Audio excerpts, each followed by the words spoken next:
Good morning, Miss Hill. How are you? I looked over your resume. I see you have a ton of experience. We already talked, so I'm gonna rapid fire these questions right to you for the interview. Can you describe to me your leadership style when managing frontline registration staff? How do you motivate the team? If I can describe my leadership style when managing frontline registration staff, I motivate my team the best by being transformational. I set clear expectations, involve the team to participate in problem solving, and recognize the individual contributions. I motivate by fostering open communication, offering continuous feedback, and celebrating successes. Great job.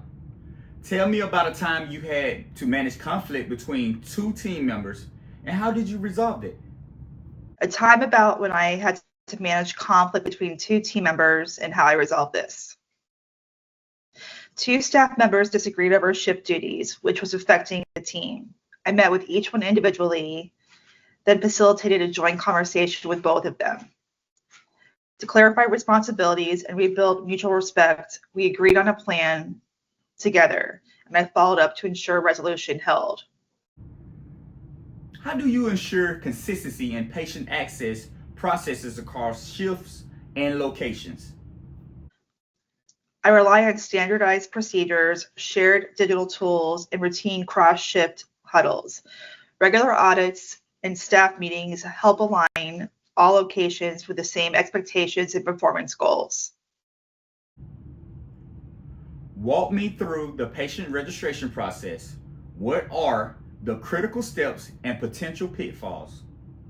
To walk you through patient registration process, the process includes patient identification, insurance verification, accurate demographic information, consent forms for collection, and financial counseling.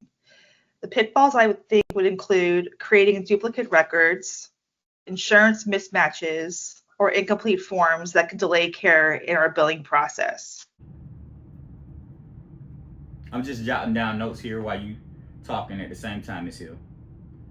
How do you ensure insurance verification and prior authorization are handled timely and accurately?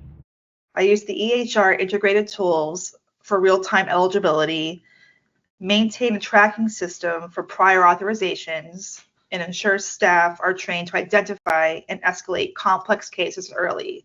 They could always come to me if they have any problems. I also perform regular audits and feedback loops to improve accuracy amongst our patient information. What KPIs do you typically track in patient access and how do you use those to improve performance? The key KPIs include registration accuracy, eligibility, verification rate, authorization completion rate, patient wait times, satisfaction scores amongst our employees, including the physicians. I use these key factors to identify training needs. I monitor trends and make data-driven decisions to improve efficiency. Great. Describe a situation where you de-escalated a difficult interaction with a patient or family member. What was your approach? A patient was once upset over a billing issue they believed stemmed from registration. I listened calmly, validated their concern, and walked them through our process. I found the error, corrected it, and coordinated with billing and followed up to ensure resolution. How do you train your staff to balance empathy and efficiency during high volume periods?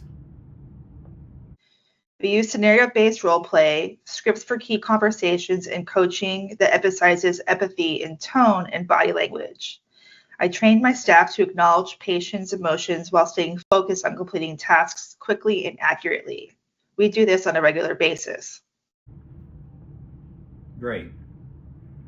And how do you ensure HIPAA compliance in the patient access department? How do I ensure HIPAA compliance in patient access department?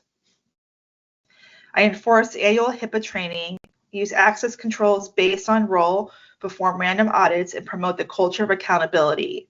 I also post visual reminders and coach in real time when I observe risky behaviors. Every year, we have to complete a HIPAA test as our employees. That was a great answer, Ms. Hill, because HIPAA law, we are in full compliance at U of L. And if we was to not follow any of those steps, we can lose our license. Have you ever discovered a breach of compliance in a registration or intake process? What actions did you take? Yes, a schedule with PHI was once left on an open desk.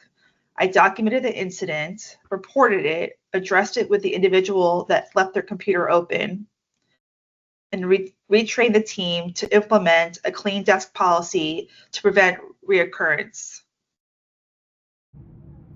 What EHR systems are you proficient in, and how have you used them to improve workflow? I am proficient in Epic. I've used Epic every day in real-time eligibility tools and work queues to reduce registration errors. I've collaborated with IT departments to implement alert systems for missing documents in required fields. Tell me about a time you implemented a process improvement that led to better patient flow and reduced wait times. At a previous facility where I worked, we installed self-check-in kiosks and launched a text-based arrival system. This reduced front desk traffic by 30% and decreased patient wait times by 30% within 3 months.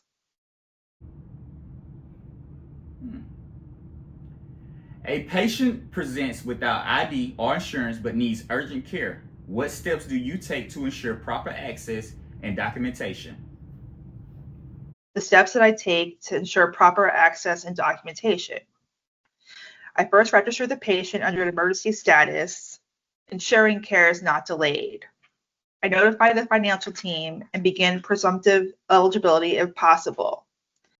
I document and counter thoroughly and then follow up for ID and insurance information as soon as feasible. The patient care always comes first. Great. How do you handle no-show rates and repeated registration errors in your department? I analyze patterns and root causes, such as unclear communication or a lack of reminders. I implement reminder systems, retrain staff, and assign mentors to reduce error rates and improve accountability. And Ms. Hill, I want to know, how do you ensure your work contributes to the U of L's health missions of compassion, inclusion, integrity, innovation, and excellence? Do I align with the U of L mission alignment? I do. I treat every patient and team member with respect, empathy, regardless of their background. I hold myself and my team to high ethical standards, consistently seek workflow improvements, and create a culture that values quality, learning, and compassion. That was a great response, Ms. Hill. Mr. Wooten, thank you so much today for having me. I look forward to hearing from you again in the future. Ms. Hill, you have done a phenomenal job. We normally would call you later on a later date. We're actually excited to have you on board, and our HR department will be reaching out to you in the next hour to start the onboarding process. Congratulations. Thank you for meeting with me. Goodbye.